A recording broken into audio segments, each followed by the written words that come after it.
د افغانستان د ډیپلوماسۍ نوې څپه له روسیې او هند څخه تر بیلاروس پورې د اړیکو پراخېدل د افغانستان د اسلامي امارت بهرني سیاست د 2024 کال په لومړیو کې له بېساري پرمختګونو او لاسته راوړنو سره مل دی. د افغانستان د اقتصاد محوره پالیسۍ په رڼا کې اسلامي امارت توانېدلی چې نه یوازې له ګاونډیو بلکې له سیمه ییزو قدرتونو سره خپلې اړیکې له تخنیکي کچې څخه رسمي ډیپلوماټیک حالت ته پورته کړي. د روانې میاشتې تر ټولو لویه ډیپلوماټیکه بریا په کرملین ماڼۍ کې د روسیې د ولسمشر ولادیمیر پوتین لخوا د افغان سفیر مولوي ګل حسن حسن د باورلیک په رسمي مراسمو کې منل و. د هند په پلازمینه نوې ډیلي کې بیا د افغانستان استازي مولوي نور احمد نور لخوا د دندې پیل یو بل مهم بدلون و. دا ګام ښیي چې هند هم د سیمې له واقعیتونو سره سم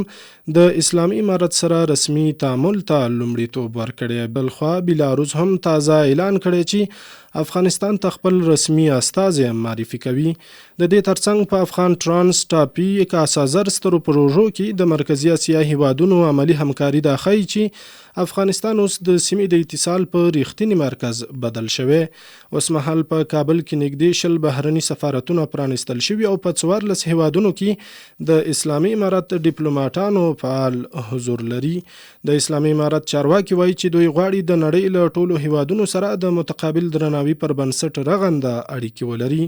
دا پرمختګونه په داسې حال کې دي چې د اسلامي امارت په بهرنۍ پالیسۍ کې توازن او د ملي ګټو ساتنه د دې لامل شوي چې نړۍ ورو ورو له کابل سره د تعامل لاره غوره کړي. په همدې موضوع سره د نن بحث کې د سیاسي چارو شنونکي محب الله شریف صاحب سټډیو ته د ټلیفون له لارې وصل شوی. شریف صاحب تاسو ته ښه راغلاست. هرکلی وایم، ستړي مه شئ، وخت مو په خیر.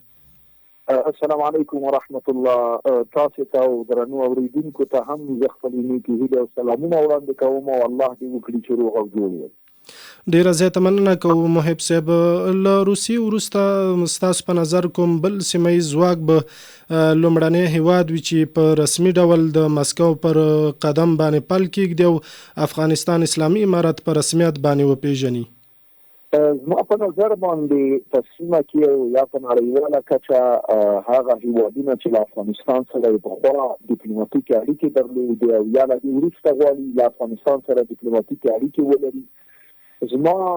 اساسي او بنسټیز نظر دا دی چې دغه اړیکې به د مطبوع هیواد یا د مقابل هیواد زموږ اساسي د افغانستان سره د هغوی د ګټو او د هغوی د سیاسي اړیکو او د سیاسي غوښتنو په اساس باندې تشکیلیږي او هر هغه هیواد چې له افغانستان سره خپل ګټې وګوري، له افغانستان سره مطمئن وي، کوم تشویش ونه لري او یا د خپل ملي ګټو په اساس باندې دې ته راشي چې مسائل باید له افغانستان سره وڅېړل شي او خبره تعامل ته ورسیږي او اړیکې باید پیل شي. زه فکر کوم چې د هیڅ یو هیواد په ځانګړې توګه یې نیمه اخیستل ښایي مناسب نه وي، اما زه وایم چې هر هغه هیواد چې دغه ځای ته رارسېږي دا طبیعتا د انسانانو د ژوند غوښتنې دي چې بالاخره له بل سره اړیکې پیل کوي. دغه اړیکې اوله په کلک او لوی اعتماد نه وي، ورو ورو په تګ راتګ او په ډیپلوماټیکو معاملاتو باندې د ښه لاسبریتوب په پایله کې بالاخره مسله دې ته ورسېږي چې اعتماد رامنځته شي، ټینګې اړیکې رامنځته شي او دا حتی بیا په ستراتیژیکو اړیکو یا په لوړو اقتصادي اړیکو باندې او یا حتی په تړونونو باندې بالاخره بدل شي او دغه دواړه طرفونه نور سره نږدې شي. شریف صاحب، هند په نوې ډیلي کې د اسلامي امارت رسمي ډیپلوماټ منلی لکه روسیې چې د افغانستان سفیر مولوي ګل حسن حسن ومنلو، همداسې هند هم په نوې ډیلي کې د افغانستان سفیر منلی. دا د هند په ستراتیژۍ کې د کوم ډول بدلون ښکارندویي کوي؟ آیا هند د افغانستان سره په رښتیني ډول باندې اړیکې پالي که نه د پاکستان پر ضد دغسې یو څه اقدام ترسره کوي؟ د هند د اړیکو د نیت په ارتباط باندې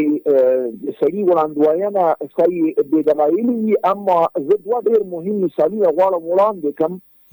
هند تل کوشش کړی چې له افغانستان سره چې کوم رژیم راځي، په افغانستان کې چې کوم حکومت وي، د هغې سره اړیکې ولري، اما دغه پالیسي د اسلامي امارت په لومړي دور کې ډېر تتوا او وینا شوي کوي چې شي اړیکې ولري او هماغه و چې ضرر یې هم وکړ. زه فکر کوم هند په دې باندې پوهېدلی دی او له کوم غار نه چې یو ځل چې چل شوی نور نه غواړي د هغې نه بیا وچل شي او بل د هند په خپل اړیکو کې له افغانستان سره له افغانستان نه کوم زیان نه دی لیدلی. نو همدا لامل دی چې هند غواړي په دغه اړیکو کې د افغانستان سره تر نورو مخکښ وي او د دې سره چې ښایي دا د دې لپاره ورته ګټه ورسوي چې افغانستان او پاکستان کا اړیکې لري نو هند او افغانستان هم باید اړیکې ولري. یعنې دا د هند د پالیسۍ لپاره په ګټه یا په ښه طرف پرېوتلو باندې یا په مثبت اغېز باندې زه سترګې نه پټوم او یا دغه نیت چې هندیان باید ولري دا د هغوی د خپل هېواد لپاره کار کول دي. اما دا په موږ پورې اړه لري په افغانانو پورې چې د دوی سره کم اړیکې وساتو او دغه اړیکې ولې باید همیشه پاتې شي ځکه چې موږ په سیمه کې باید د مختلفو هیوادونو سره مختلفې اړیکې ولرو تر څو د اړیکو په ځینو برخو کې د خرابېدو ورانېدو ټکېدو او یا بالکل لا یوې مخې تړل کېدو کې موږ بدیلې لارې ولرو. دا د افغانستان لپاره ډېره مهمه ده او په عین حال کې د هند لپاره دا ډېره مهمه پرېوځي چې د افغانستان غوندې هیواد سره اړیکې ولري. شریف صاحب په دې وروستیو کې ځینو هیوادونو داسې دعوې کړې وي چې افغانستان اسلامي امارت انزوا ته تللی دی. دمګړې په 14 هیوادونو کې د افغانستان ډیپلوماټان فعال حضور لري او همدارنګه په کابل کې د 10 هیوادونو سفارتونه پرانستل شوي دي. د افغانستان د سیاسي انزوا ادعاوې څومره دروغ ثابتوي دغه خبره چې دلته په افغانستان کې هم بهرني سفارتونه پرانستل شوي په بهر کې هم د افغانستان استازولۍ فعال حضور لري؟ دا خبره زه فکر کوم ما سوا د حسد نه او ما سوا له دې نه چې سړی له یوې مخې سترګې پټې کړي او رڼا ورځ ته توره شپه وایي له دې نه پرته بل څه نه دي. لکن منصف او حقیقي دریځ دا دی چې تر اوسه پورې لکه څنګه چې موږ باید له نړۍ سره اړیکې درلودی په هغې کچه پورې تر اوسه پورې زموږ اړیکې نه دي. دا باید موږ ومنو او دا باید راسره نړۍ ومني چې ورځ تر بلې اړیکې په ښه کېدو کې دي، اړیکې په پراخېدو کې دي، اړیکې په جوړېدو کې دي. دغې ټولو پرمختګونو ته له یوې مخې توره څاپېړه ورکول او ویل چې هېڅ شی نشته دا د فکر کوم د یو طرف په لیوانتوب او یا په داسې یو حالت دلالت کوي چې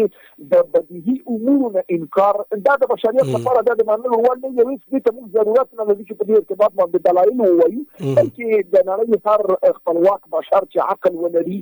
سلیم تدبیر ولري او سلیم قضاوت ولري هغه په دې پوهېږي چې اصلي وضعیت په کوم حالت کې دی. لکن له شکه پرته بدبینه طرفونه دغه مسئله راپورته کوي. خو که تاسو اوس د افغانستان انزوا د پاکستان نه انزوا سره قیاس کوي یا د افغانستان انزوا د سیمې د نورو هیوادونو له انزوا سره قیاس کوي، ښایي په یوه برخه کې امیر رانیخوي په دوه برخو کې موږ پرې کوو. دا انزوا په مطلق تعریف باندې په مطلق مدلول باندې انسان نشي اخیستلی. 2024 کال تر اوسه پورې لا نوی پیل شوی دی شریف صاحب او د افغانستان اسلامي امارت په سیاسي ډګر کې په دغه لومړیو ورځو کې ډېر زیاتې لاسته راوړنې لرلې دي او لري. د 2024 کال تر پایه پورې څومره هیلهمندي شته دی چې د افغانستان اسلامي امارت د په نړیوال سیاست او سټیج کې خپل ځان نور هم ښکاره کړي او د نړیوالو سره د تعامل نور هم زیات کړي؟ زما په نظر باندې دا به په دې پورې تړلې وي لکه څنګه چې الله تبارک وتعالی په واضح ډول وایي چې لیس للانسان الا ما سعى. زموږ لپاره به هغه څه لاسته راوړنه وي او هغه څه به زموږ لپاره نیکمرغي وي، هغه څه به زموږ ستاسې ولس خوشحاله کړي چې په هغې پسې کوښښ وکړو، زحمت وباسو او بالاخره له نړیوالو مختلفو لورو سره له مختلفو هیوادونو سره اړیکې پراخه کړو او دا اړیکې د خپل خوار او مظلوم ولس د ښېګڼې لپاره پر مخ بوځو او له دې سره په خوا کې ډېر کوښښ وکړو چې په کور دننه خپل ولس ځان ته رانږدې کړو، د دوی هغه غوښتنې چې باید ورته پوره شي هغه ورته پوره کړو او په دغه ډول باندې موږ وکولی شو د نړۍ او د خپل ولس ترمنځ یو داسې حقیقي او په رښتیا او په خواخوږۍ او په انسانیت او په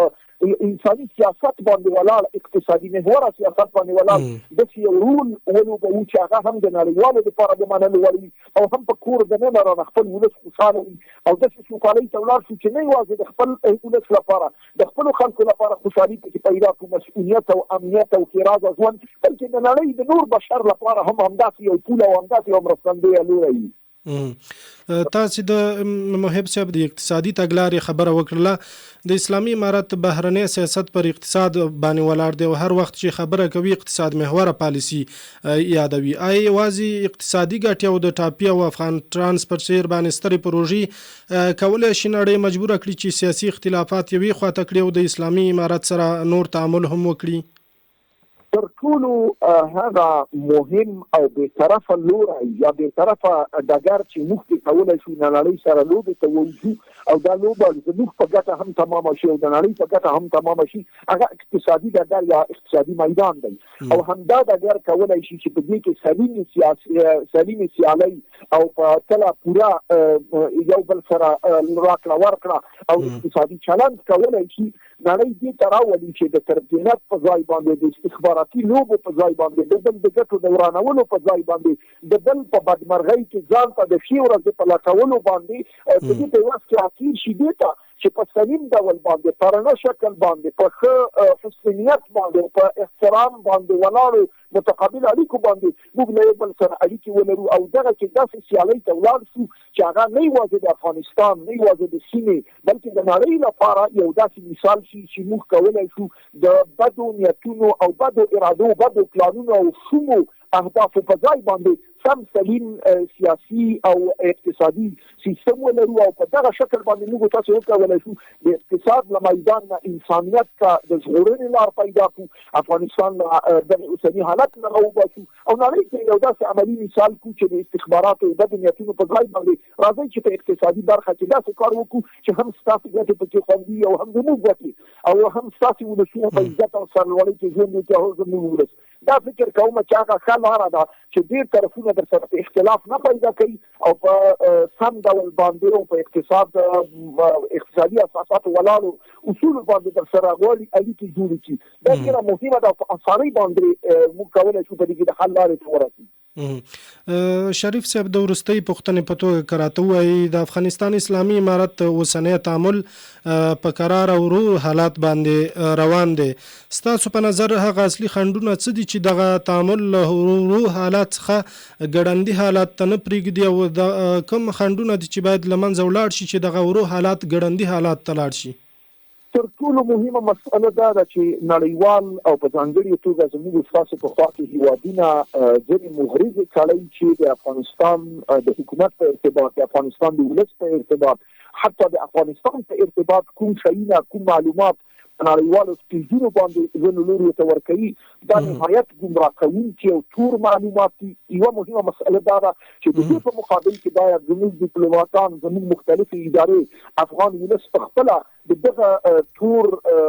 تورو تبلیغاتو مخنیوی وکړي او د دې سره په خوا کې موږ باید ډېر کوشش وکړو چې نړیوالو ته د تګ راتګ زمینه برابره کړو تر څو هغوی په عملي شکل باندې په افغانستان کې هغه څه چې له وینا سره په نړیوالو سټیجونو کې په مخالفت او یا په بل ډول توب کې واقع دي او حقیقت دا دی چې دلته مشکل نشته هغوی دغه مسئله په خپلو سترګو وګوري. ګورئ یو ښه مثال زه در کوم د منځنۍ اسیا د ارامۍ لپاره او د استقرار لپاره چې روسان نه وای مطمئن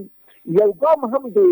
امارات سره مخکې نه تلل اما په همدې ډول باندې موږ مجبور یو چینایان مطمئن کړو موږ مجبور یو هندیان مطمئن کړو او په نړیواله کچه اروپایان او امریکایانو ته حتی دا مسله باید ورسېږي چې موږ ستاسو لپاره ګواښ نه یو موږ غواړو یو بشري اقتصادي او عادي ژوند ولرو او په همدې ډول ستاسو سره هم تعامل ته تیار یو زه فکر کوم بیا په دغه شکل باندې موږ تاسو په اسانۍ باندې وتلی شو.